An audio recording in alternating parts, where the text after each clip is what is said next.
All rise. No. Thank you. You see.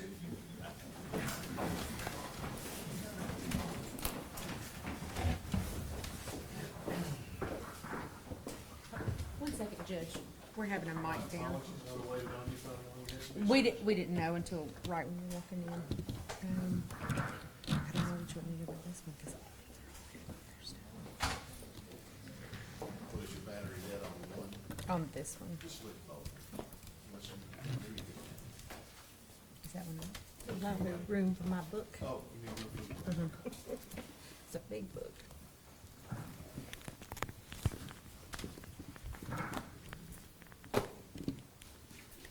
While they are doing that, Your Honor, I want to report that I did abide by the court's Thank you. admonitions. The only person I spoke to was my daughter, but there's a woman out here that was very upset to find me. Do we need to take this up, James? No, sir, I'm just telling you, she was upset thinking I was with the public. And so I didn't say anything, but Okay. the only person I spoke to was the one you told me I could. Thank you. You're reminded you're still on the, Bates. Thank you. Ms. Nichols, you gave the closing argument, the second part of the closing argument in the Zach Adams case, Yes, and you agree with me, closing arguments are important to connect the evidence that the prosecution thinks it's proven. that is certainly the goal. Okay? Are we done with the transcript? No, Your Honor. Okay. It is important for you to present to the jury evidence that you think is true, Of course, and you would agree it's misconduct to state evidence that's not true, if you know it, right. or if you should know it. Well, that's two different things. But if you should know it. Well, if you know it, yes. If you should know it, I would say it would be subjective. Fair. And would you agree at this point that any inconsistencies, quote unquote, the closing argument is the chance to show what is the state's theory, resolving any inconsistent evidence? No, So if it says one thing, if you say one thing, you're okay if it's the other? that's not what I said. Okay. I disagreed with your premise. I believe closing argument is the opportunity to go over with the jury what the proof was. Okay. And you may discuss jury instructions if they were charged ahead of time, or if you have permission or seem to have an understanding of what the judge will charge. Let me ask you, you don't have to follow this, I'll read it, page 2732, line 9. You remember the night, the 13th, the 911 call? Do you remember the heavy breathing of Dick Adams, who had to wrestle 2 guns away from his grandson? Do you remember Zachary Adams asking his grandfather as well as his brother for their vehicle? Why didn't he have a vehicle? Why didn't he have a vehicle? Where was the white truck? Hidden in Victor Densmore's garage for a minute and then returned back to the Bells. Do you remember saying that? Now, I was going to ask you, are you reading, is that what I said? Yes, ma'am. So I don't remember saying it. I've never reviewed my closing argument.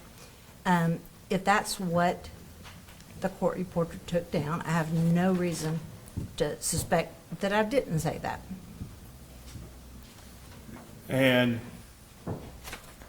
you would agree that is saying your belief that Victor Densmore had the truck in his garage. No, in fact, we're not allowed to give the, what I think and I guess this and I that. You're supposed to not, that, what we're supposed to argue is what the proof was, Right. as opposed to our own opinions. Well, the proof was Victor Densmore said, in the answer that we went over before lunch, Victor Densmore said, no, I don't remember it.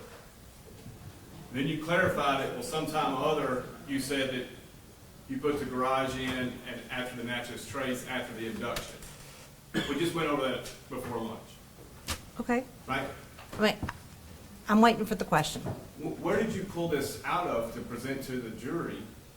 That It what wa- Victor Dinsmore testified or said to Brent Booth in May was somehow wrong? Where did you get that? Everything I said was based on what I remembered the proof as being. Talk about the gun. Well, that's exactly what you said, page 2734. Let's talk about the gun. Do you want me to go to try and find that page? You don't have to, I'll read it for you and Thank we you. can discuss. What are the chances Jason Autry finally started talking? He didn't know where the gun was, hadn't seen the gun since shortly after it was used to kill Holly Bobo, and he went with his cousin Shane, traded it for drugs to Victor Dinsmore. He's done it with it at that point. He's done with it at that point. Victor Dinsmore gives it to his wife to carry. He's sitting there one night talking to somebody, and he gets worried about where the gun has been, what gun is this? I better get rid of the gun. He tells her, get rid of it. She does. He's done with the gun. That's in 2011. They left Tennessee before the end of the year. And when TBI agents go to talk to Victor Dinsmore and his wife, they tell us where the gun is. They dig, they use the backhoe, they bring him down, can't find it, road's been regraded, it looks different. They go back, they talk to them some more. She's thought about it again. They go back to the spot, she tells them with underwater detectors, and guess what? They find a gun. I don't know why Miss Thompson is upset that it wasn't buried. Nobody said it was sitting on top. You saw the pictures. There and there, what it looked like when they raised it, it was covered in slime and rust and all sorts of crap. And Servine Broswell soaked it, got it off, and guess what? Guess what? It still fires. It still fires. Still loaded. Still fires. Your opinion was that was the murder weapon that was found. Correct? Yes.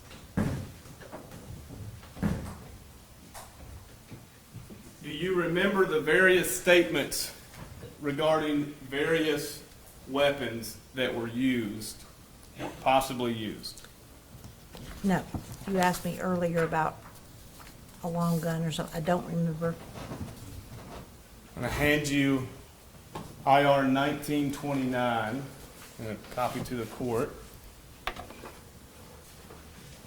Can you identify? To its entry. No, sir. IR 1929 will be marked exhibit. Or 120. 120.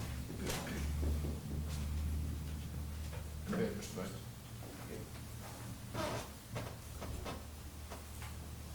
Familiar with this? No. Okay. Well, I mean, being familiar, meaning, as I sit here today, no. If it's an IR, then perhaps I was at one time. All right, just read it. I'm sorry, what? Please just read it.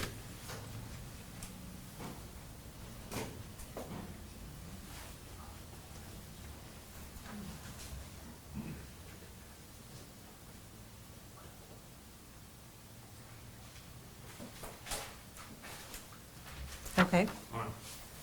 So we have in January of 2014, it's a .22 rifle that may have been used.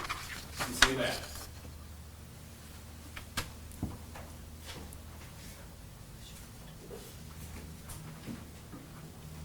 Yes? I'm finding that statement again. I see where this person reported that that person told her that her husband bought a .22 rifle that may have been used in the Bobo case. And are you familiar with the Victor Dinsmore, Dennis Benjamin conversation in February of 2014 Victor Dinsmore says the only two guns related to Shane Austin are a .22 rifle and a .22 pistol. No. Okay. Do And you ever and- remember listening to that conversation?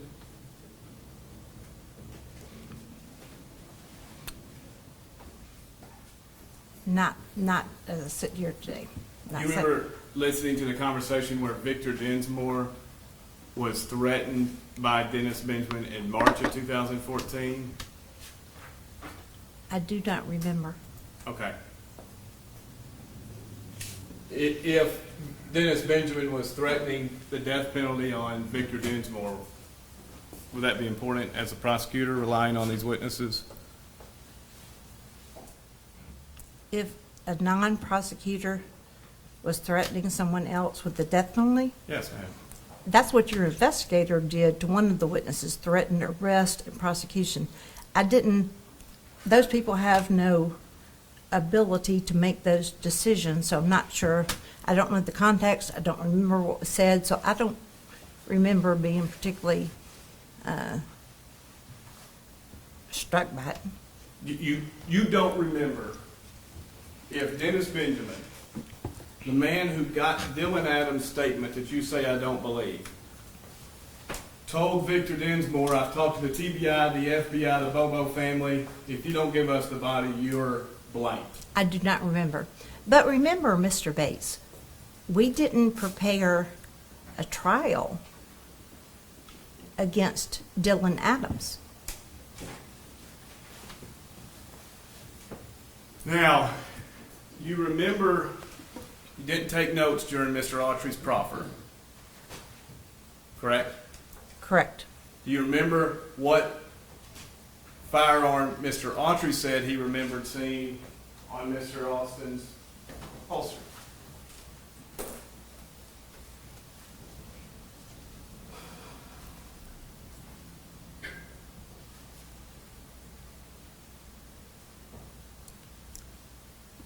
I am guessing, so take this and give it what weight you want to. I think he thought it was a 38. I don't know the most about guns. I think he thought it was a 38, but I don't. The witness can be passed Exhibit 61. I'm sorry, what? You'll be passed Pass Exhibit Exhibit 61. 61 and look on page 2, top third of the page.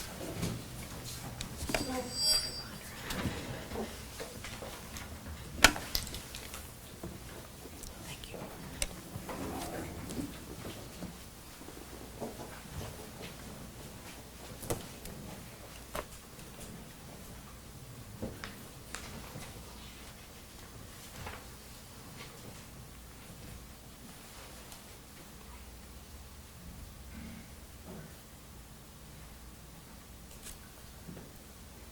What am I looking for? What caliber gun? You said focus on the top third. Of page 2. It's on page 1, so.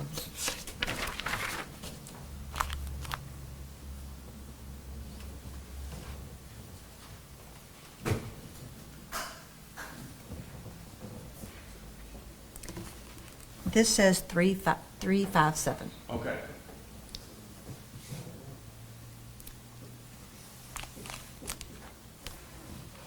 Then, do you Do you want me to remember keep- do in you want me to- May of 2007? Do you want me to keep holding this? You can if you would like. Well, no. Okay, Do you can- you want me to hold this? No, ma'am, sorry. Okay. You can give it back to the court officer. Stack it up. Do you remember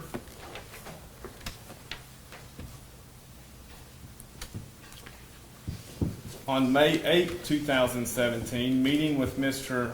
Autry and his attorney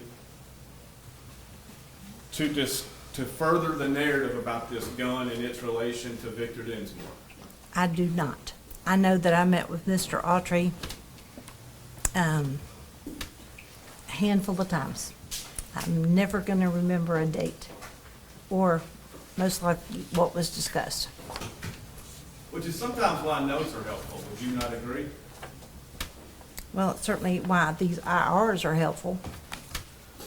All right. Do you recognize IR 3142? I do not recognize it. Okay. Do you want me to read it? Yes, ma'am. While she's reading, will there be objections to this IR? We'll move it into evidence as Exhibit 121.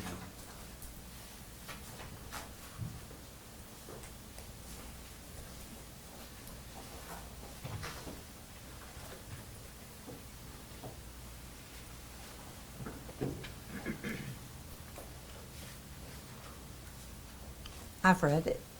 Now, would you agree that the activity date was May 8th, 2017, but the report was generated on June 12th, 2017? That's what it says. Would you agree that I didn't prepare it, so. Of course not. But that's what it said. you agree that the .32 revolver was found in between these dates? I don't remember when it was found. I know that finding the gun was the basis for a trial continuance, and I can't remember the dates of those. I know that the date it was found is certainly recorded somewhere. Okay.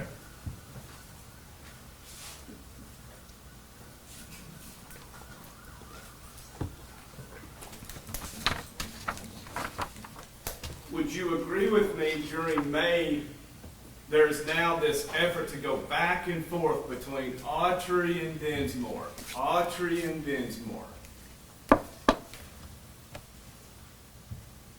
It was not where I was putting my time.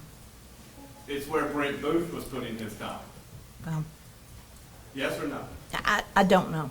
I cannot tell you what part of his days he was spent on those issues. Okay. I'm sure if the if the IRs show what he was doing, and that's what it appears, or that's what's proven, then it is.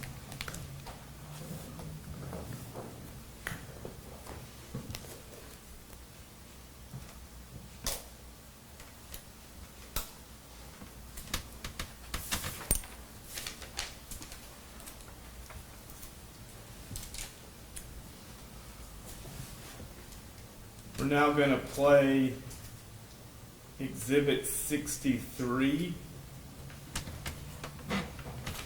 Ms. Nichols, this is the recording from May 19th, the second day of Brent Booth's trip to Indianapolis to see Mr. Dinsmore. And prior to lunch, you heard the first hearing where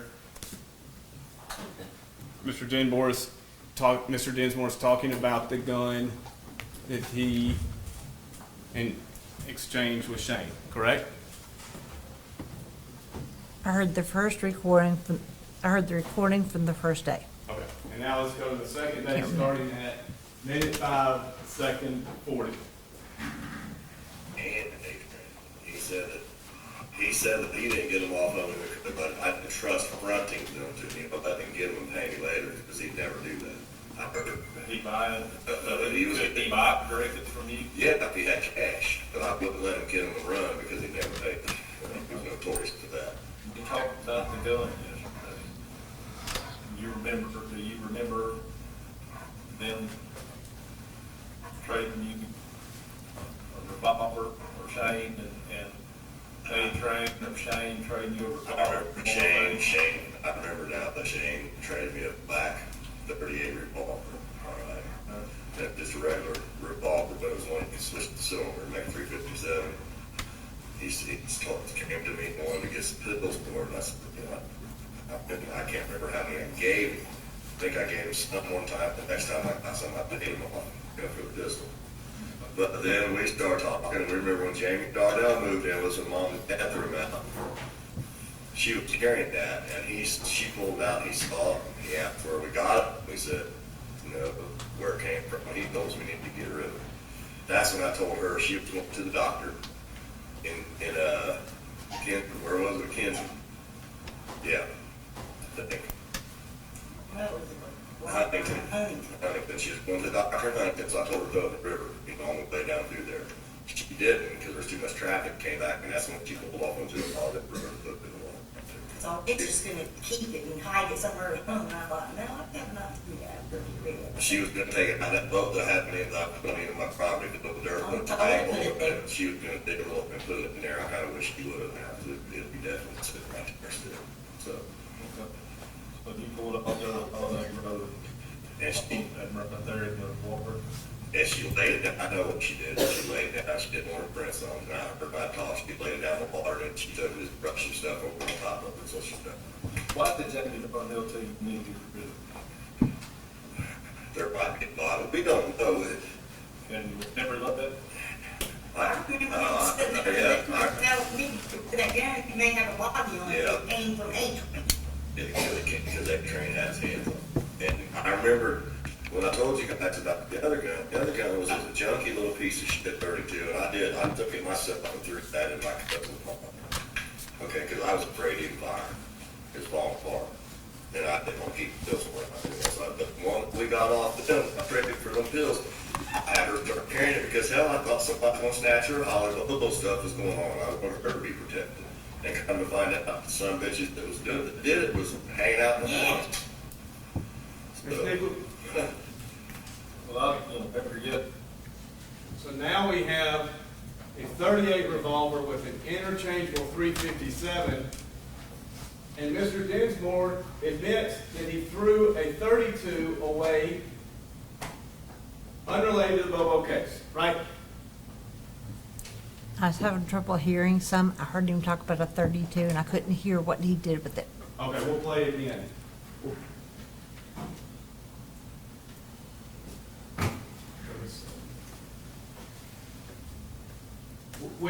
Which gun did you not hear? I heard him say something about a 32 at the end of the interview, but I couldn't hear what he said he did with it or what Okay. happened to it. No problem. I heard him call it a junkie gun. And so when we got off them, and I traded for them pills. I had her start carrying it. And I remember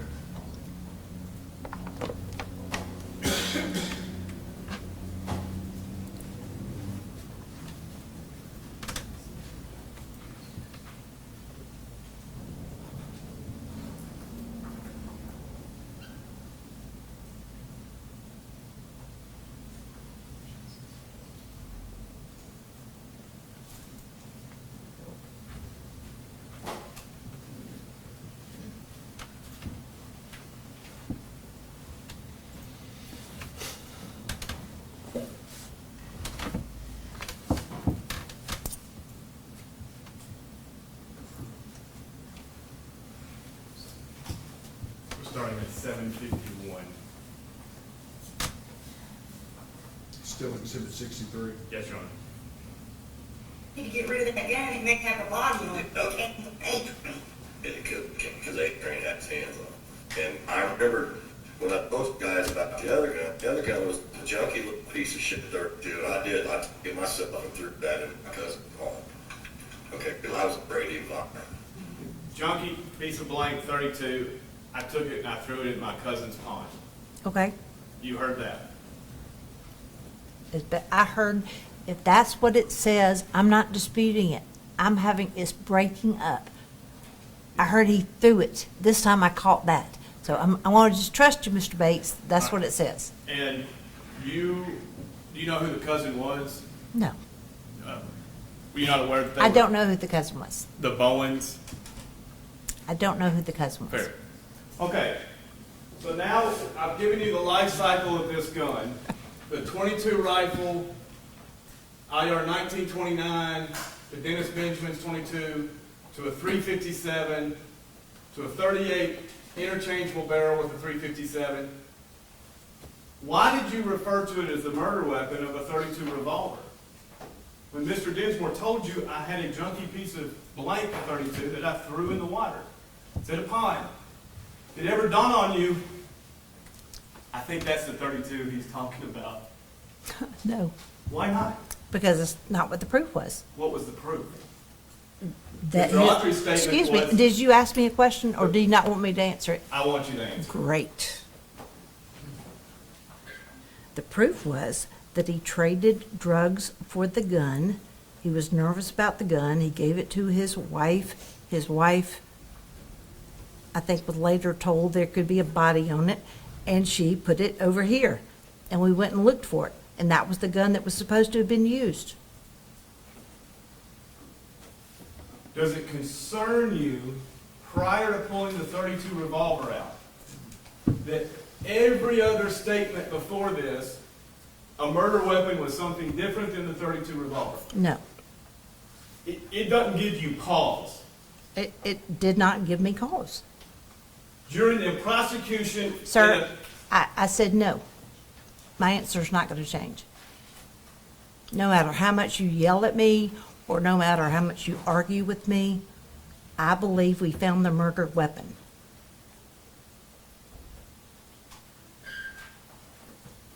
And that's the manner in which you prosecuted this case, right? I don't even understand that question. That's the manner that I prosecuted this case. So I guess I would say yes. I believe that Zach Adams kidnapped, raped, and murdered Holly Bobo. He was prosecuted for it. A jury heard days and days and days of proof, and they found him guilty, not me.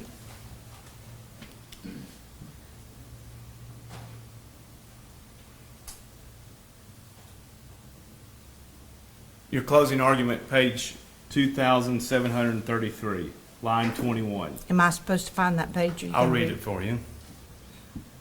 There was some discussions about the measurements of the ammunition. Marco Ross told you the exact measurements of the hole in Holly's skull as compared to the measurements of a .32 caliber. And then, bless his heart, the defense witness that came in with pictures of different calibers, I have no doubt that the way he measured them is the way he reported it, but he didn't know how to measure them.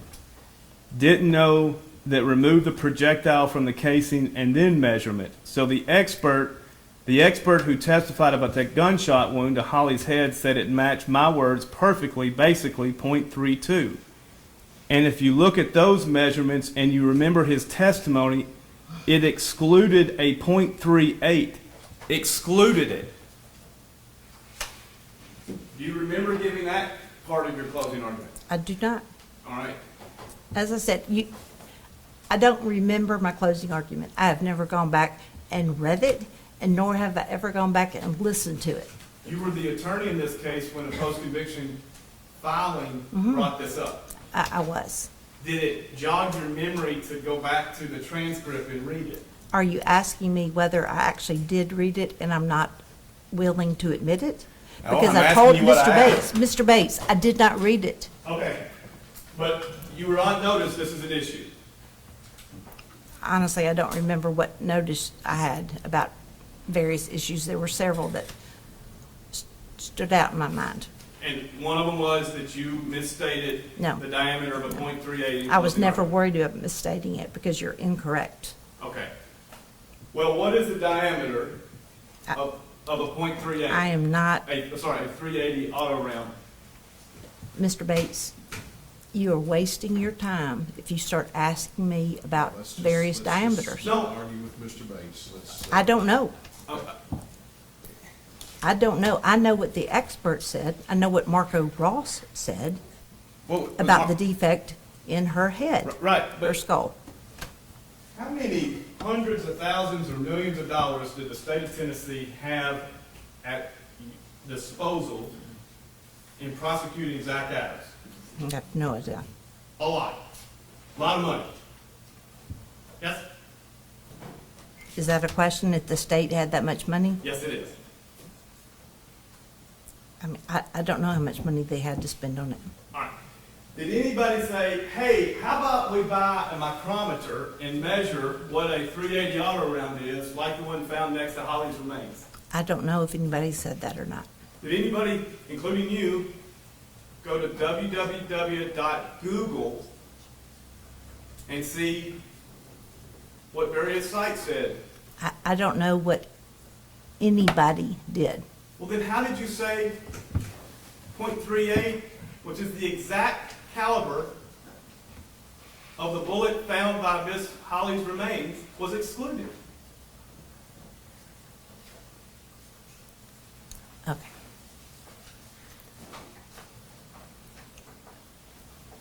Marco Ross, who was the person who performed the autopsy a second time on Holly's remains. Unlike me, he measured. He knew and testified to the measurements of the defect. And he said, any caliber of gun, this level could have made the defect. Any caliber of gun larger than that could not have.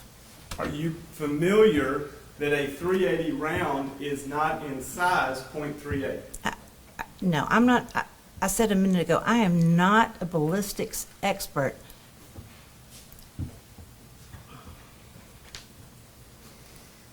Do you stand by what you said at closing argument? Yes.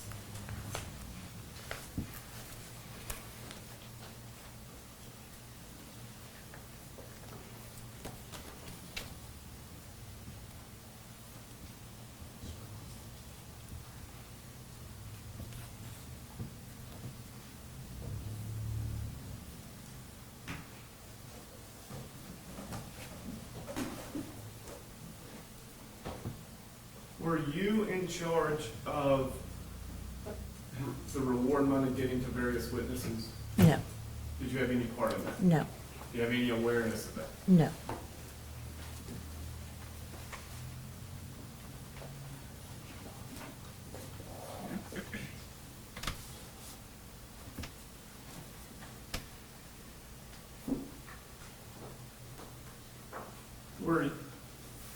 Were you prepared to prosecute Jason Autry for the death penalty?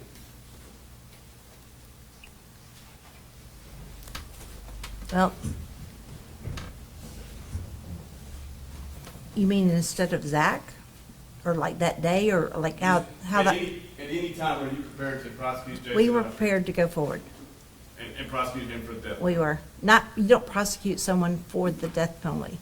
You prosecute someone for murder in the first degree. The jury has three choices: death penalty, life without parole, and life. And you filed aggravating statements, correct? Do you mean- Aggravating circumstances to justify. Is that aggravating factors? Yes, sir. Just like I don't remember, of course we filed one. I don't remember filing it or what date it was filed on.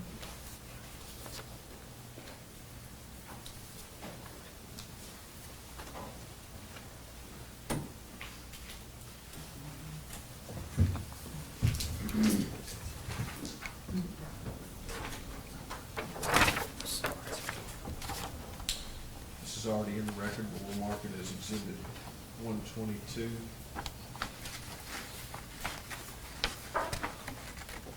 You recognize that filing? I certainly recognize my signature at the end of the filing. I haven't read the filing. It says June the 3rd, 2015, which makes sense. Okay. If you could just take a moment and read it, please. While she's doing that, let me correct that. This is not in this record. This is a notice of aggravating circumstances in State versus Jason Autry's case. So it's Exhibit 122, this matter.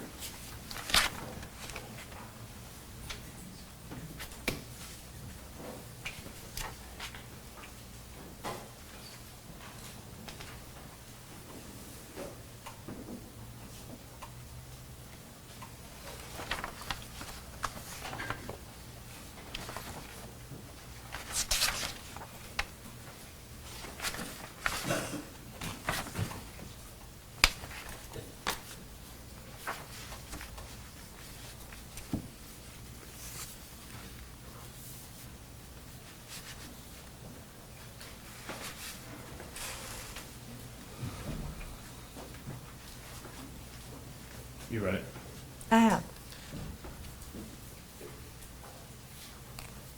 What evidence did you have to justify these of Jason Autry? And I'm objecting the relevance of the aggravated circumstances notice filed against a co-defendant. All right, the objection is relevance, Mr. Davis. Yes, Your Honor. I believe this is relevant and ineffective assistance to counsel to have brought out to show Mr. Autry's bias, as well as whether the state on the Brady violations part of the petition and other parts of the evidence in I this. think it fits under the IAC claim, so I'll let you present this. Mr. Davis. So what was your question? What evidence did you have that Mr. Autry, Okay. For So instance- number 2, Mr. Autry had one or more felonies. And I don't have it with me. I assume you have his record. We have his record.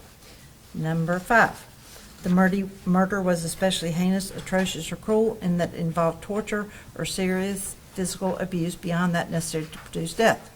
let's stop there. What evidence did you have that Mr. Autry committed this crime? You're familiar with, the premise that if you, criminal responsibility, you know that, correct?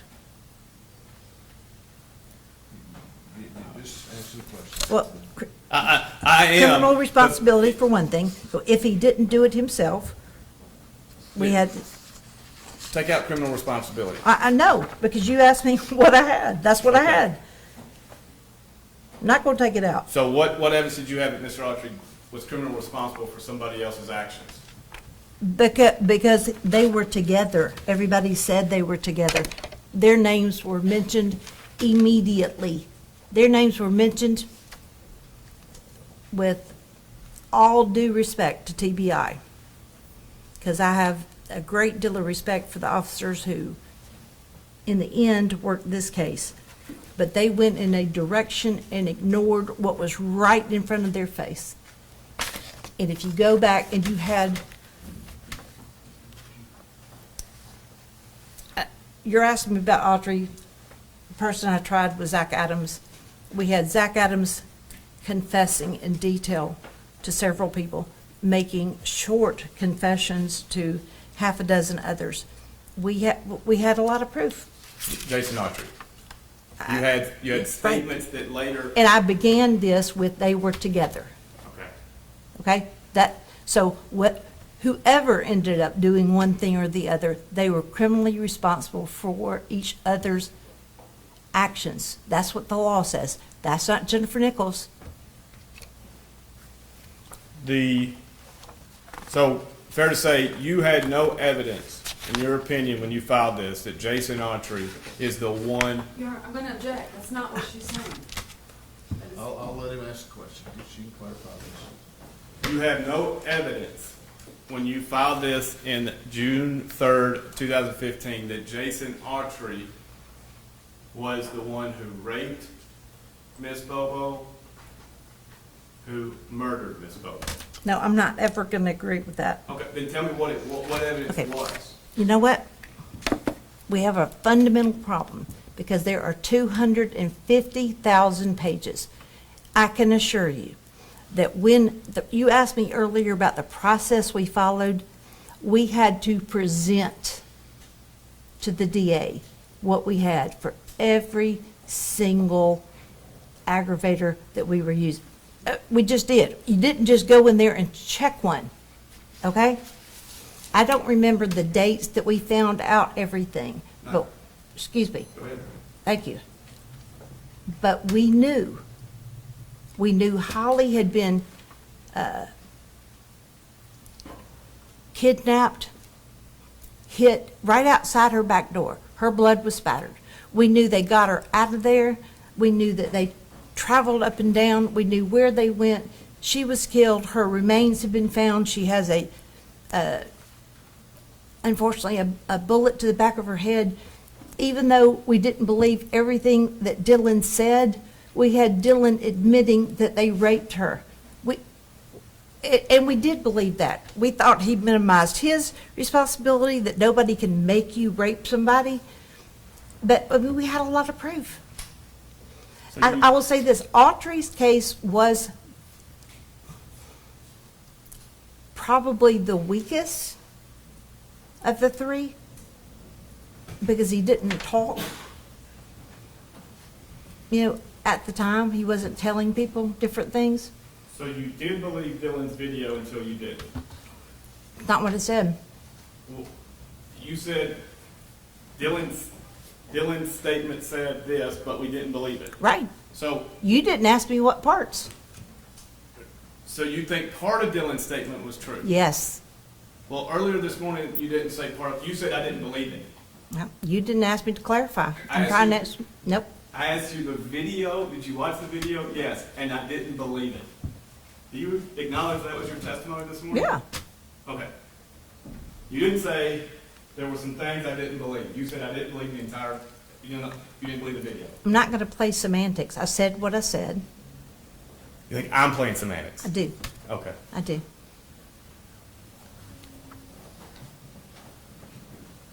Do you remember, Do you want me to put this one down now? if we can mark it, yes, it's the I next mean, I don't one. mark, but I know somebody else did.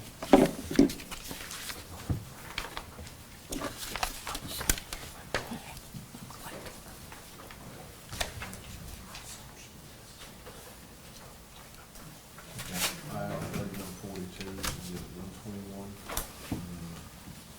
File with the aggravated circumstances is exhibit I think I've got it.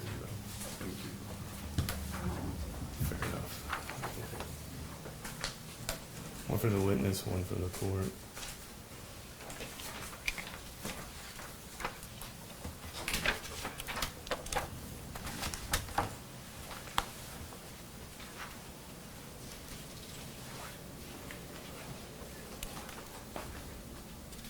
You recognize this document? No. Okay, you can review it. While she's reviewing, this should be in this record. This is the state's response to Zachary Adams, motion number 42. We'll be marking up exhibit 123.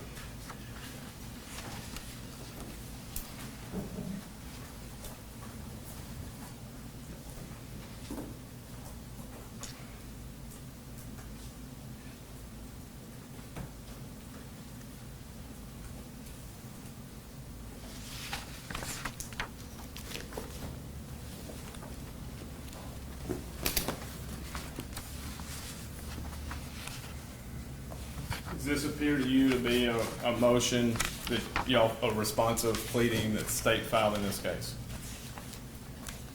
It appears to be a motion that Steve Ragland, whose one of his main functions was to respond to motions.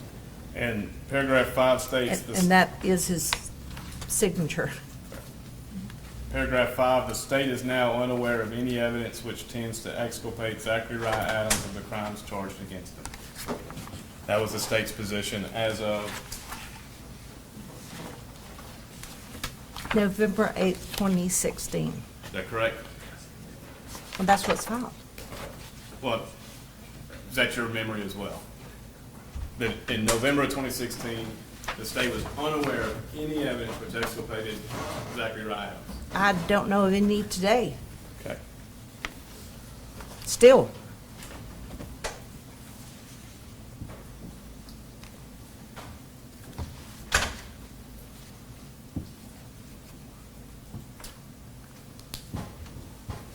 At some point, do you remember any discussions about Dylan Adams testifying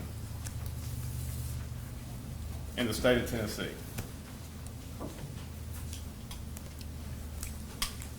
Discussions with whom?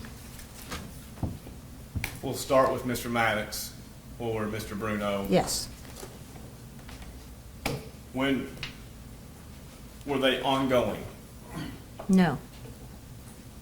They stopped. When did they stop? I don't remember the date.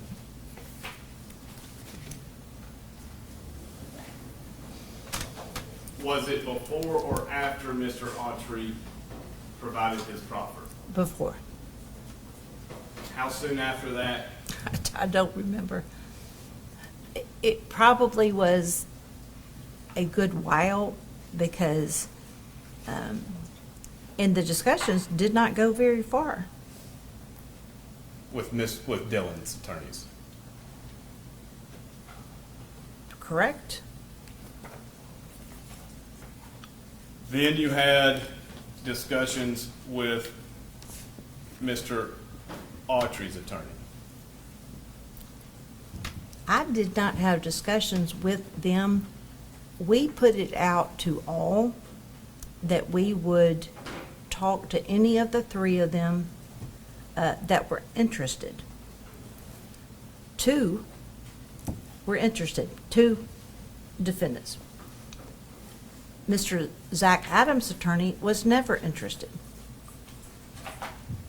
Again, it's difficult to guess, but if, and you're not supposed to guess, Dylan Adams was not ever going to come off of the statement that he gave. Did not appear that way to us. It did not comport with the proof that we had. So to try him first and to put on a statement or to, that you didn't believe and that you were trying to, I guess, fill in other holes, didn't appear to be the smart thing to do. And I've already said Autry's was the weakest of the three. So we prepared for trial for Zach Adams. And once we made the decision, that's who we were going to try first. And Dylan Adams was not offering anything that we found to be reasonable. We got ready for trial. We were going to trial without Autry. When do you remember discussions with Mr. Autry's attorneys regarding? I didn't have a discussion. We put it out there that we would listen to anything. I'll tell you this, I remember, not the day, but I got a phone call from Michael Scholl. I was walking around the lake at Shelby Farms. I remember who I was with, and the phone rang. It was Mr. Scholl. I answered the phone, and he said what he said. You want me to repeat it? You can. Okay. It's hearsay, but that's what I'm saying. You want me to say what he said? Sure. Okay. And he told me, and he called me before anybody else knew, that Autry wanted to talk. All right. And he was interested in a proffer. And when was this? I just said I don't remember. Was it? It was close in time to the proffer. I'm not ever going to be able to give you a date. How close in time? I 2 weeks? 3 months? No. Don't know. Certainly wasn't months. Okay. We had a trial coming up. I Okay. said close in time. And- It would have taken a few days to arrange that and get ready and get everybody in the same room.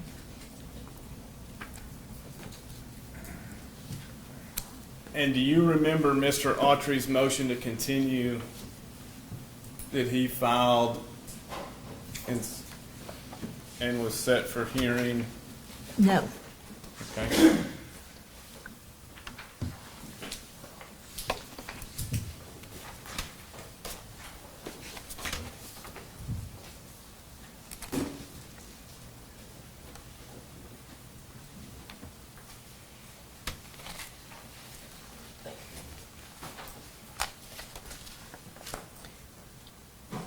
There are markings on here. Are you wanting me to pay attention to the particular markings or the brackets? No, Your Honor, no. And Your Honor, I apologize. This was a copy I probably had and made copies of markings. I can white it out and submit. It's not bothering me. I just didn't know if you were directing my attention to those. So it's a long motion. Are you wanting me to read the whole motion? Well, if you could just review it quickly to see if you have any memory of Mr. Scholl's motion to continue. It is a 11 or 12 page motion. I won't be able to review it quickly. I told you I don't remember this being filed. I know that there were requests for extensions. So it looks like Mr. Scholl filed this on August the 12th of 2016. Although it's not stamped filed on the front, I'm assuming it was filed. But the copy you passed doesn't have the clerk's stamp on it.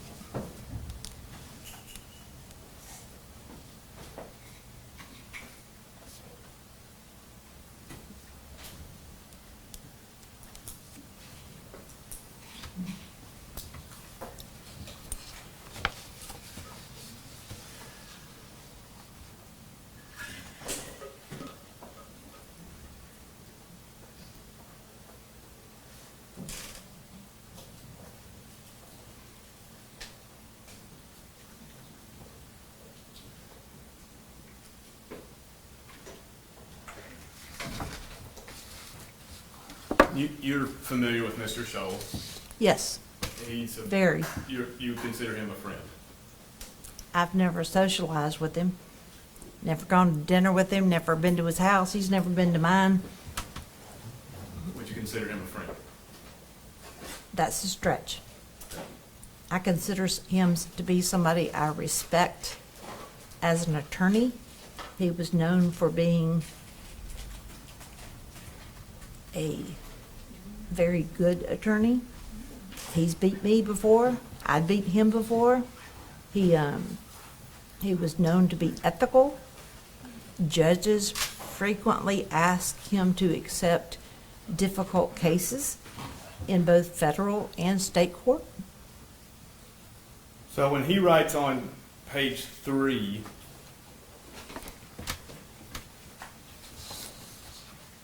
lead counsel has to travel 200 miles one way to visit the client. Sometimes contact visits are not allowed, which makes the visit worthless. Hang on, I'm getting to page 3. Okay. Further, because of availability, all experts are at least 200 miles from the client. When a contact visit is made available, counsel is forced to sit in a room with the client, which is approximately 4 feet by 4 feet. An officer sits outside the door. There's no table, no place to write or spread out documents. Further, because of the nature of the facility, counsel is not permitted to take a computer. Therefore, he's unable to review many pieces of evidence with the client. When the counsel gives the client discovery, it is often seized by the authorities, much of which is not returned. You have no reason to doubt the truthfulness of that statement, correct? I have no idea what he's talking about. But you trust what Mr. Scholl puts in pleadings? Of course. All right. I mean, as an officer of the court, he wouldn't lie to the judge. So, what, do you remember Mr. Scholl telling you, hey, I don't have a copy of the cell phone records in November of 2016? And you sending those cell records via Joe Walker to Memphis to give Mr. Scholl another copy? That's not quite how I remember. Okay, well, how do you remember? Well, I think the phone records were there, and he may have had trouble opening them, or he couldn't do something with them that he was wanting to do.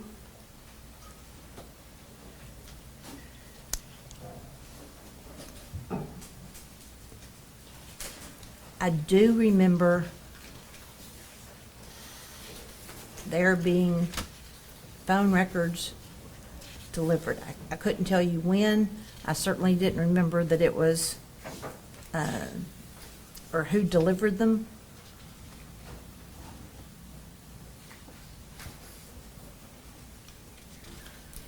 And you said what date?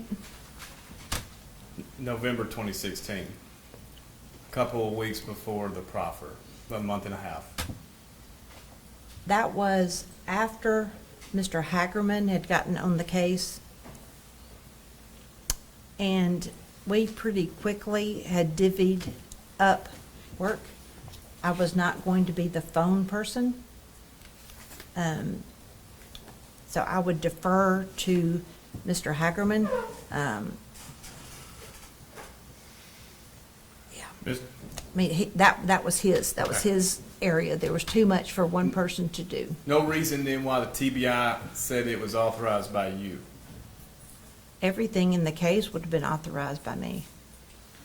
Any reason to doubt Mr. Scholl's statement in August of 2016? It is imperative that he be granted a continuance of the upcoming trial date so as to receive adequate, competent, and effective representation, and for such further relief as the court deems necessary. Is that in this motion? Page 12. Okay, so your question about that is what? Any reason to question Mr. Scholl's truthfulness in presenting that to the court? It says, hey, by April 3rd, 2017, I can't be prepared on this case. Mr. Bates, just like in this post-conviction where people have asked for resets, it is very common for defense lawyers and prosecutors to seek to push a case back. I'm not sure anybody ever feels like they have enough time. It looks like he'd been on this a year.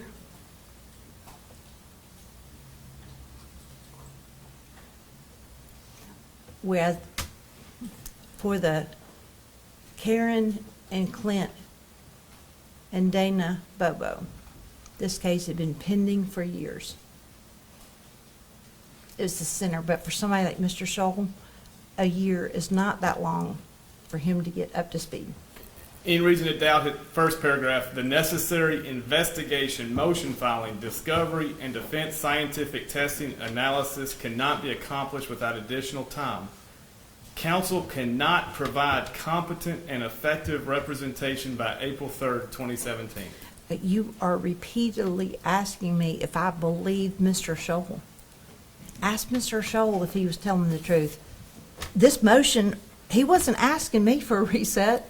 I would have said no. We wanted to try the case. Okay.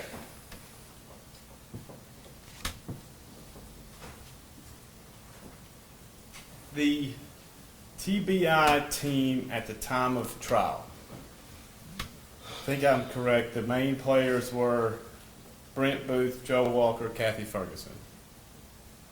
Well, there were a lot more that considered themselves to be and were main players. Okay, And I can't name them all for you. fair enough. But it's people who's invested a lot of time. But in terms of the day-to-day contact that I had, those would have been the three people that I spoke to the most. Y'all had a good working relationship. Yes? Yes, They had worked on the case from virtually the beginning. I don't know when. I believe Brent Booth made the scene within a couple of hours. I don't know when Special Agent Wheeler got on the case. And it's my recollection that Kathy Ferguson got on, if not on the first day, soon. Did you trust their analysis and their work product?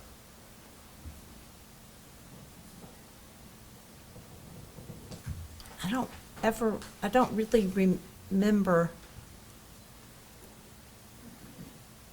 them analyzing things for me. I relied on their work product. So yes. You think they're intelligent people? Is that a question? Yes. Yes. They were honest to you? Is that a question? Yes. Yes. As far as I know. Okay. Jason Autry testified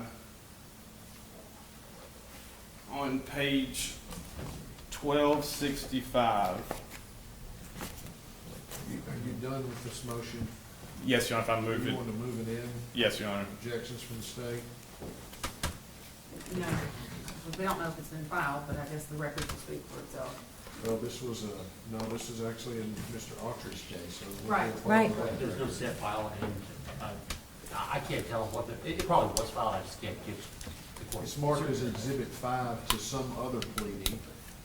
We'll make sure that that is already on the face of this document. It's going to be Exhibit 123 to this hearing.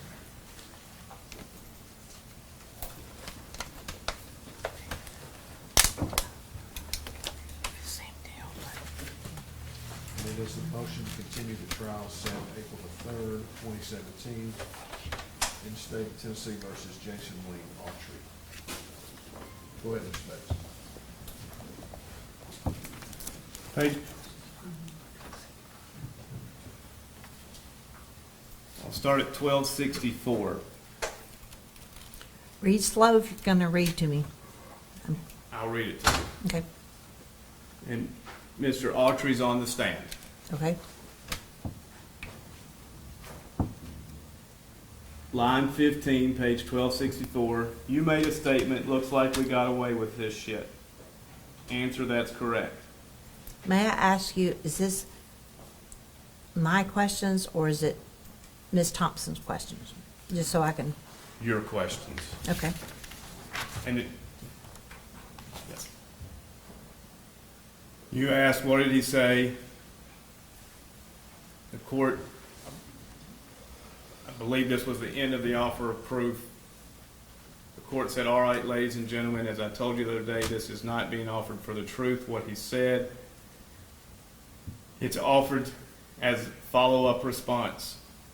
So you shall not consider what he said for the truth of it, okay? All right. Page 32, I'm sorry, 1265. What did Zach, or how did Zach respond? Answer, he said the real reason that we were there was to show Clint how to manufacture meth. He said we got there early, she came outside screaming and raising hell, and we took her. Did you believe Jason Autry was testifying truthfully? About what part? That Zach was there to make meth with Clint? No, Why did you present it to the jury? because it was part of what was said. And had I not let it all go out there, as that's what it said, you'd be asking me, did you parse the statement to hide something from the jury? The jury could decide. You asked me if I thought that Clint Bobo would have taken and cooked meth at Karen Bobo and Dana Bobo's house. The answer was no. I did not think Clint was going to cook meth in his backyard at the Bobo's house.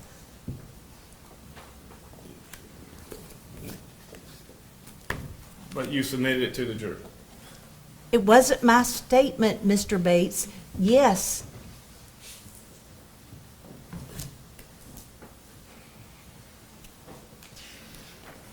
11 days ago,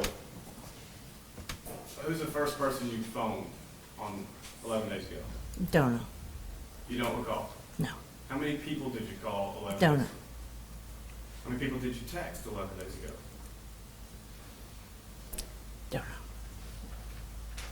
Can you start from when you woke up to when you went to sleep and remember exactly where you were every part of every minute of every day on 11 days ago? No. When's the last time you went to an ATM machine?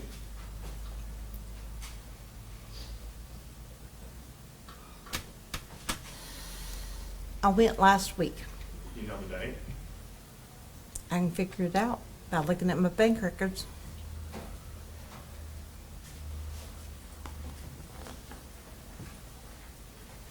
You're aware at 8:52, Zach and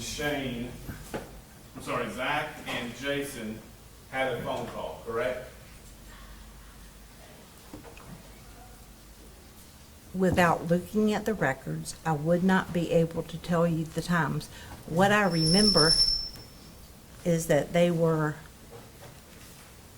Zach Adams was calling a lot of people, including them, Jane. Do you have an answer to the question of where on April 13th, 2011, Holly's cell phone was separated from her body? Of course not. I have a theory. What's your theory? My theory is it was separated from her body before they headed to the river. Okay.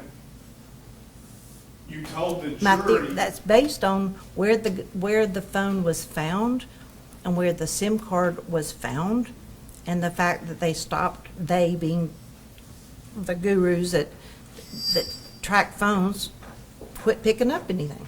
Okay. Y'all, the state really didn't dispute the analysis of Mr. Reeves, correct? Who's Mr. Reeves? The defense expert at trial for the cell phones. Wasn't my witness. What I remember about that is that Mr. Reeves did not dispute Mike Frizzell and the TBI. So I kind of look at it reverse of that. In fact, Mr. Reeves agreed with TBI's findings. I would say he was,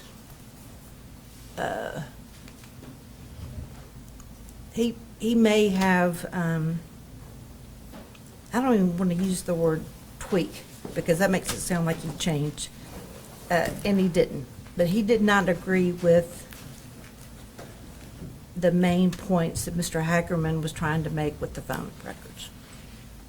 And if the witness can be passed Exhibit 25.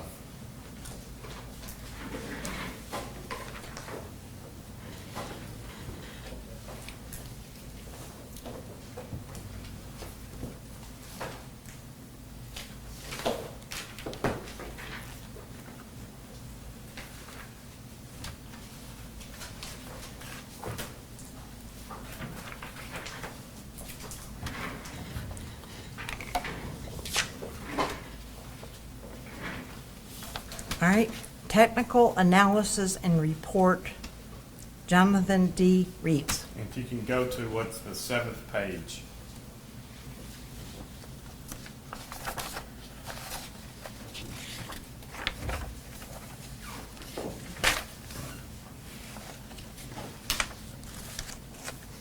With a lot of red and blue writing. Is that what you're looking at? I don't see them numbered, I just want to make I sure. don't think.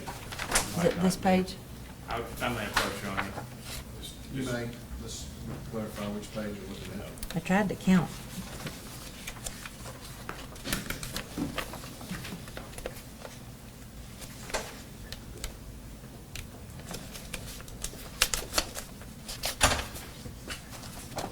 So it starts.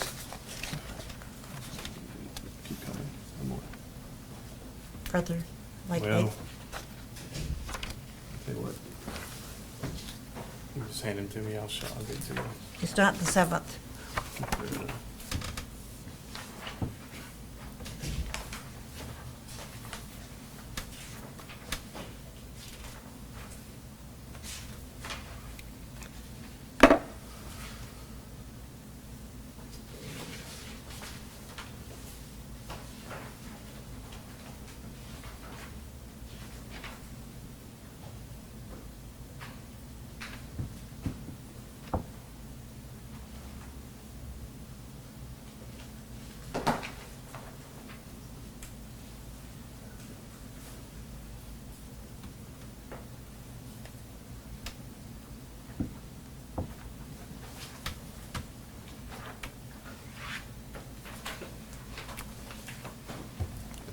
I'll hand you this page, and if I do the one before, it'll be just the page before. Mr. Bates, while you're there, it appears that they're not in the same order as what we have, so let's either hand her an ink pen to initial this page, this is what she's testifying about. Oh, they are.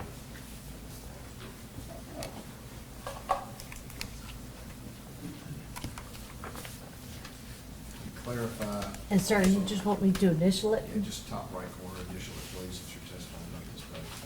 And it begins call records and locates for 731-549-7352 And 731-733-70191. 0191. 0191. From 8:19 to 9:50 a.m. Yes, Your Honor. All right, go ahead. And do you see at 8:53, there are 2 phone calls, Zach Adams, and one is from 731-733-2073. And another one is a 901 number. I see Zach Adams on the left, 853, voice from, and 2 different numbers. Or, that's, yeah, those. I don't know whose numbers they are. Okay. I see this, but you said, I think it's saying Zach Adams' name being on the left means it's from him, but I do not Right. remember the report. I see the 2 calls you're talking about. Okay. And the next page we put a B on is Jason Autry's phone records.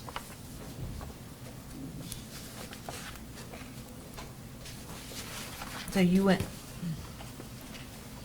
to the next page that says, call records and locates for 731-733-0191. That page? The one previous with All right. 549-7352. All right, I'm looking at a page that says call records and locates for 731-549-7352 and 731-733-2073 from 8:17 a.m. to 9:42 a.m. Is that the right page? Yes, ma'am. All right, I'll initial that one.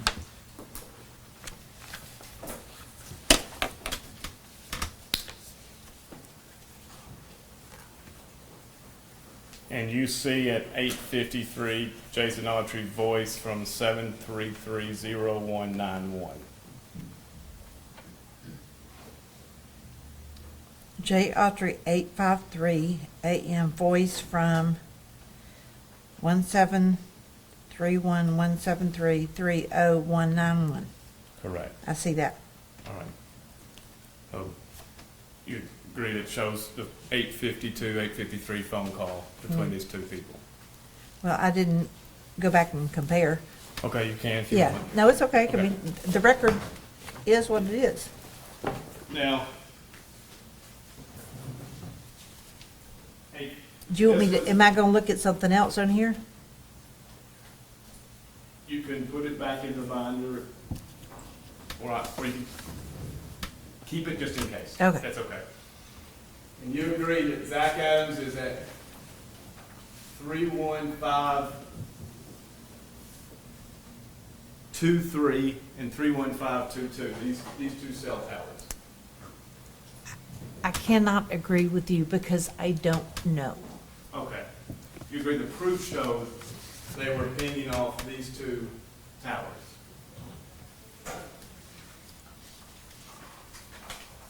I'm looking at Jason Autry. You said the 853 is the last number where it says cell 31522. Is that a cell tower? Yes, ma'am. Okay, so I read that's what it is. I didn't know that's a cell tower. I don't remember that. But I see that. Well, all right.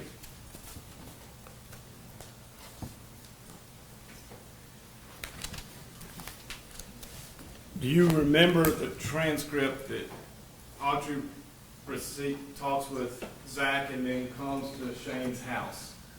And that's where he sees everyone. Do I remember the transcript that says that? Remember the trial? Are you talking about when he went to Shane's house and the burn barrel was there and Shane was wearing a gun and Holly was wrapped up in a blanket and That was The his truck? that was his testimony. I remember that. All right.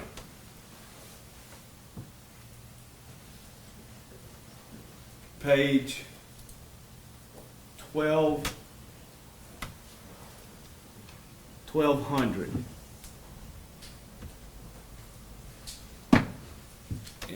this, did it strike you when Mr. Autry was telling with pretty good detail the times he made a phone call 6 hours, 6 years beforehand?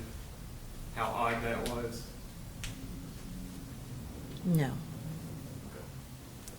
Sort of like I remember some things 8 years ago, like that, not having read the transcript or reviewed any of the testimony, but I remember bits and pieces.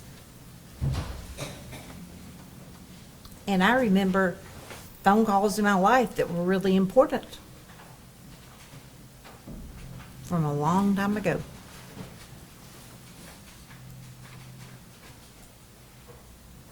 Question, line 9, page 1200. Did you have any idea what time in the morning this was? It was after 8. Okay, probably 8:40, 8:50. Can you maybe. tell me who's asking questions and who's answering? You're asking Jason Autry Okay, questions. okay. Somewhere in that time frame. Question, earlier you said you wanted to kill time until you could make a phone call. Answer, that's correct. How late were you wanting to wait before you started calling? I made the first call at the river. You can't get a signal. It's pretty tough to get a signal there. It's real low. When I come out of the river, I made the first phone call at approximately 8 besides Palmer, Tool, and Dye. So from 8 until you actually made contact, sometime within the hour you had called both of them more than once, correct? Hadn't got a response, and then he finally called you back. That's correct. So what you did after he told you, when I get to the, I'm busy, when I get to the location, we'll contact you. I went that general way. I knew that I headed in that direction. Question, okay, I'm sorry. Nobody here but you knows in what direction you're talking about. I went in that direction. Well, I left Benton County, headed towards Decatur County down Birdsong Road. And why the Birdsong Road area? It was the easiest access from where I was to get there. Plus, it would be a delay. I mean, it was just the easiest access to get there from where I was, other than going down the main road. Did you talk to him again? I did. Who? Mr. Adams. He called you, or did you call him? I believe he called me. What did he say? He said, we're at Cousins.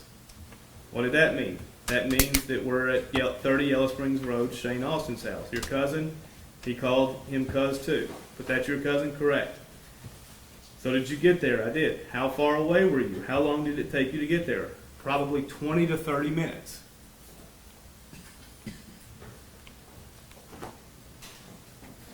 Do you remember Mr. Autry testifying to that? No. Do you remember Mr. Autry saying when he got there, Dylan had his shirt off When he got where? to Shane Austin's house? Yes. Do you remember Mr. Autry saying when he left, Dylan was still there? Yes. All right. So if it's at 8:52, if you add 20 to 30 minutes, that would be, the earliest would be 9:12. The latest, 8:52 plus what? 20 to 30 minutes. 8:52 is the phone call. 20 minutes to get there, 20 minutes to get where? to Shane Austin's house. Okay. I mean, I'm going with you, but I'm not doing the math. Okay. So, Did you ever do the math? I'm sure I did. Okay. Then Not if it is recall. at 9:12 to 9:22 and everybody's at Shane's house, can you explain why Holly Bobo's cell phone was still traveling south to its final ping at 9:25 by Gooch Creek? No. You just can't explain it. No. You have to give those times that they gave and explanations and how long it, I mean, you have to credit memories and about what time different things were happening. I don't, You have no answer for why you told the jury Dylan was dispatched to get rid of a cell phone if it's inconsistent with Jason Autry's testimony. You have no answer right now. Correct? I always got an answer. What is it? What's the question? How did you tell the jury Dylan was driving to get rid of Holly's cell phone if the proof shows Dylan's at Shane Austin's house because I don't believe what you just said. And I'm sure that's not what my theory was. I just read to you what your witness You said. read to me a lot of things. And I gotta tell you, after about 2 lines, you lost me. You read and read. Jason Autry says it took 20 to 30 minutes to get where he was from the last phone call with Zach. Okay? To get Now, to is this the Jason Autry that you believe or you don't believe? You tell me. No. You put him on to the jury. Yeah. How many? Did you believe Jason Autry told you the truth? Told I the jury did. the truth? But I didn't ever think that Jason Autry was Big Ben and that his times were something that should be recorded in history. Any more than when you went through your colloquy with me asking if I remembered times 11 days ago. It doesn't show you're a liar if you don't remember something 11 days ago, does it? Doesn't show you're falsifying an alibi, does it? Well, I'm not sure how I could lie when I didn't remember it. If I'd made up something and answered it, maybe I'd be lying, but I didn't. I don't understand the analysis or the analogy between that and what I said versus Jason Autry and what he said. Who in TBI told you they believe Jason Autry raped Holly Bobo? Who in TBI? Yes. The first time I heard it was from Dylan. After the proffer. Who told you that Jason Autry's proffer was not true? What? After the proffer, who employed currently at the time by TBI told you they did not believe Jason Autry's proffer and that he also raped Holly Bobo? I do not remember that. I can tell you, if you put all the players around a table today, the people who tried the case, the people who investigated the case, there would be differences in their theories, which is why we endeavored to put it all out there for the jury. Is that why you filed the motion for protective order to prevent coming from in evidence the opinions of TBI officers? Opinions of TBI officers would be irrelevant. I know you know what opinion testimony is admissible and what opinion testimony is not. I do not remember filing a protective order. Maybe I did it if I got wind that that was something that the defense sought to introduce.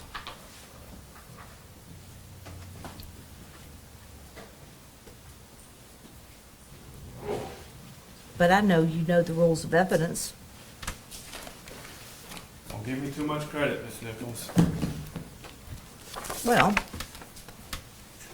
I mean, assuming you know the rule about what's admissible with opinion testimony.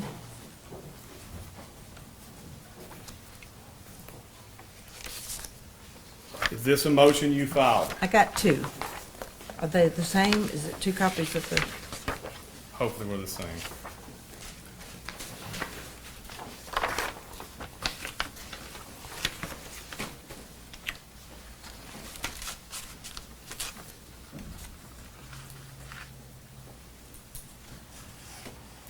This looks like a motion filed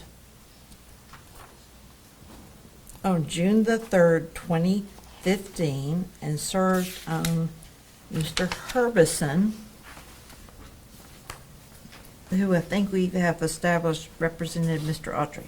And is that your signature at the end on page 5? It is, and Mr. Lapone's. And you asked that would prevent discovery, including testimony regarding reports, memoranda, or other internal state documents made by the District Attorney General or other state agents or law enforcement officers in connection with investigating or prosecuting this case. The state also requests this court prohibit any discovery regarding confidential materials, mental impressions, or work product of state officials who are involved or have been involved with the investigation or prosecution of this defendant. Did you signed and filed this? Already said that. Okay. You want to move to mark this in next? Objections, Yes. mark it as exhibit. Hey, I got two of them, so I'll give you two. 124. This is a state's motion for protective order. This is also in the Jason Autry case. Any reason why you didn't file it also in the Zach Adams case? Maybe I didn't think it was necessary, Okay. Well, I mean, you, given the attorneys. Okay. I don't remember what led me to believe that. But I would say it probably speaks well of Mr. Adams' attorney if I didn't file it. after Mr. Autry's plea, did a TBI officer come to you and say, I do not believe Jason Autry's proffer? After, After the proffer in January. and you of said 20 after the plea, and I was I'm like, sorry. I was gone. Yes. And I've already answered that question. I said, I do not remember that happening. Is that something you would have remembered? I would think so. Why would you have remembered that? Why do you remember anything?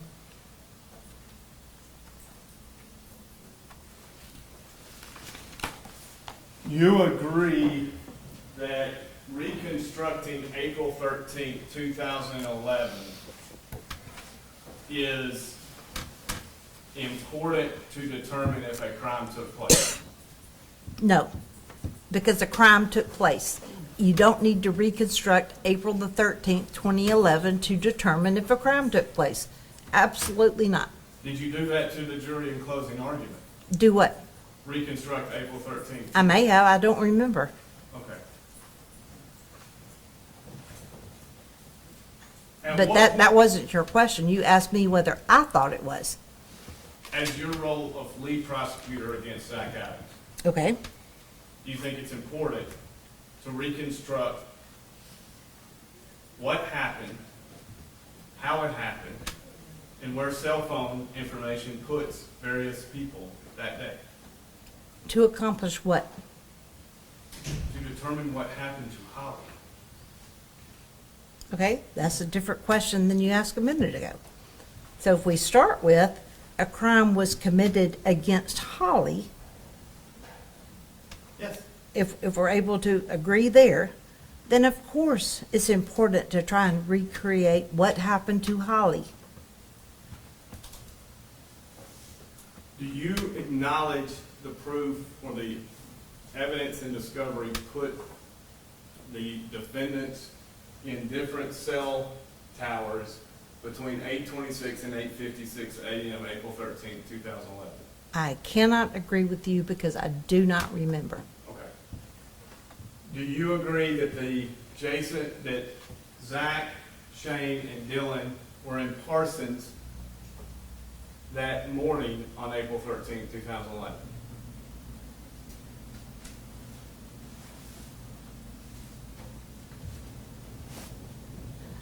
Together? Or you asked, you Yes, you ma'am. put three Yes, people ma'am. in one question.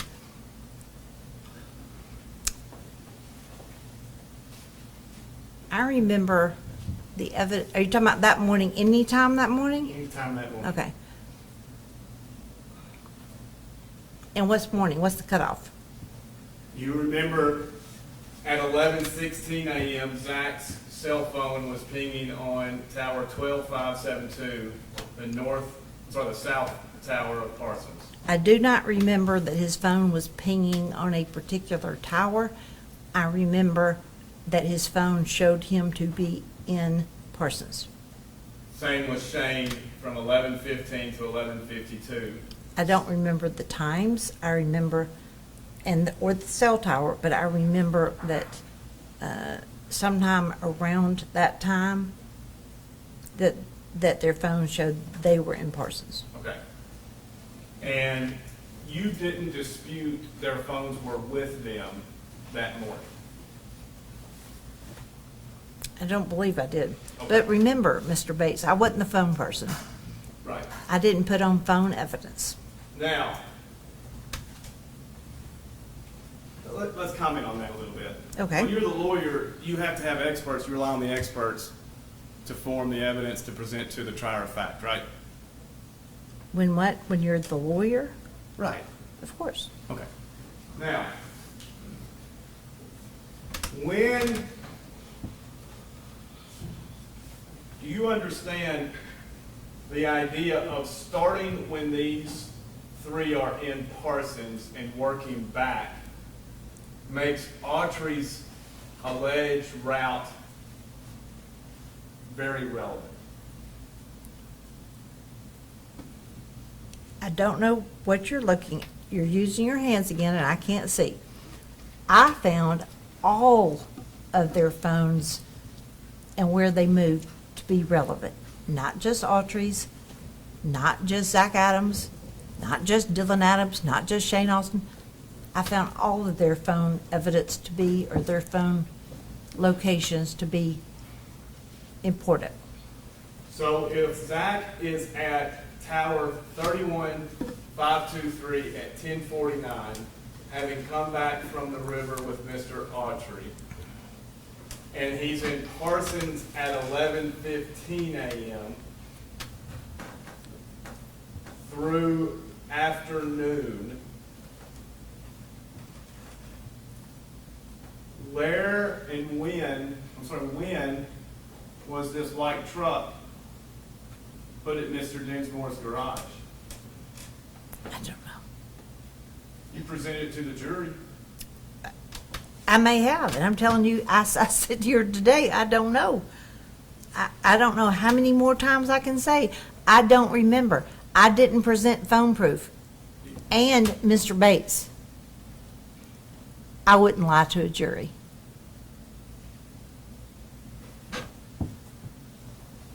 You agree that the clockwise travel of Holly and her phone showed no personal effects, no notes, no lunch boxes, no student records, no nothing, up until where her cell phone was stagnant for 30 minutes.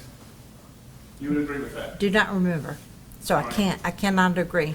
Would you agree that the property seen consistent with a clockwise direction of travel from 9:03, 9:10, 9:25 is consistent of evidence being thrown out along that route? I mean, I've said it 10 times. I do not remember. This is why I ask you, if there is something I can do to prepare that you want me to review, tell me. It's my fault. I would have reviewed it. Now, you've read the petition.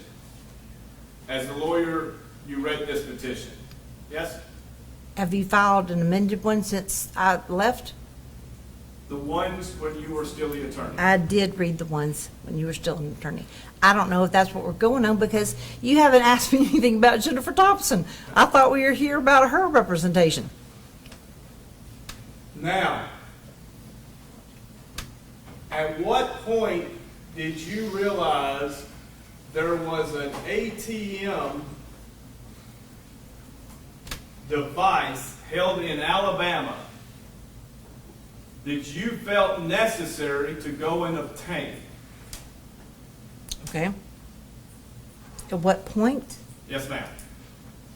I was still the attorney on the post-conviction when I got a call from TBI that your investigator, Ms. Spirko, had served a subpoena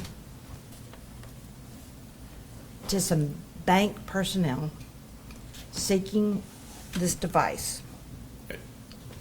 I don't remember when, but I remember being advised that the bank personnel had, finding her to be sketchy, called TBI and said, what do we do?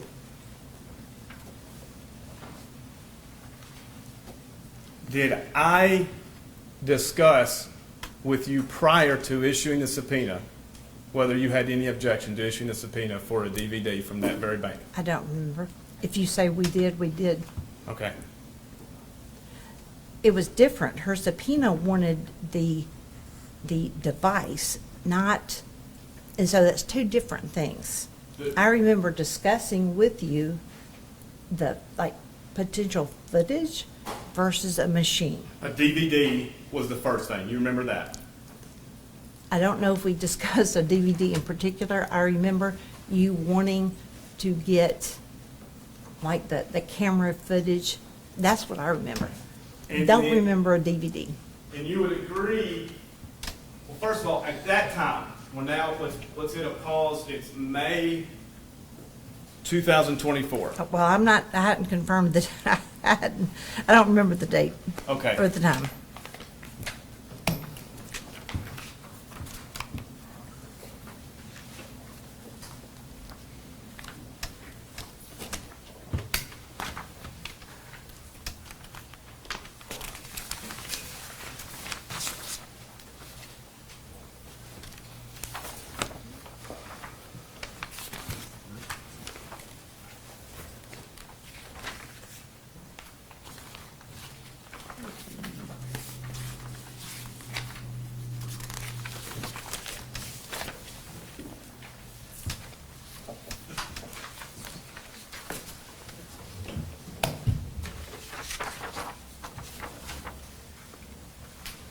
Do you recognize put the first one as May 7th, 2024?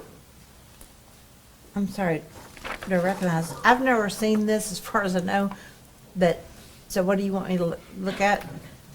It says Decatur County, CB&S Bank Director, Security Mike Mayfield, ASAP, that one? It's the one DVD labeled 4/13/2011.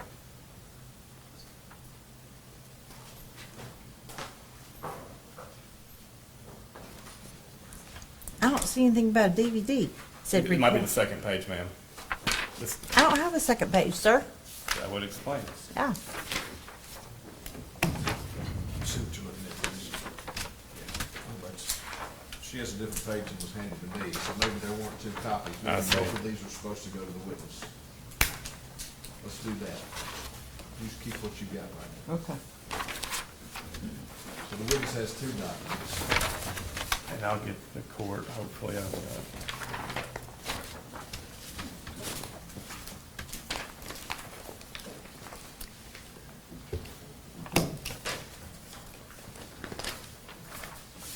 First one labeled May 7th, second one labeled May 13th.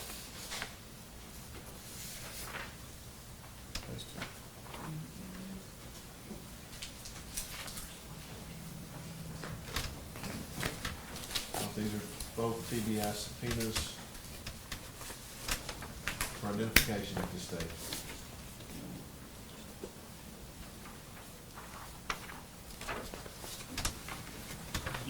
Is it your opinion you've never seen these? I do not recall ever being shown. Okay. Do you? Was I aware that a subpoena had been issued? Yes. But I've never, as far as I know, ever seen these documents. There'd be no reason for me to see this. And this was a subpoena, the first subpoena was from Mr. Adams in the court file, the clerk issued to Mr. Mayfield for the DVD that you received a copy of, and prior to agreed, you had no objection to it. I'm sorry, that's I a, didn't understand the I question. didn't understand anything you said.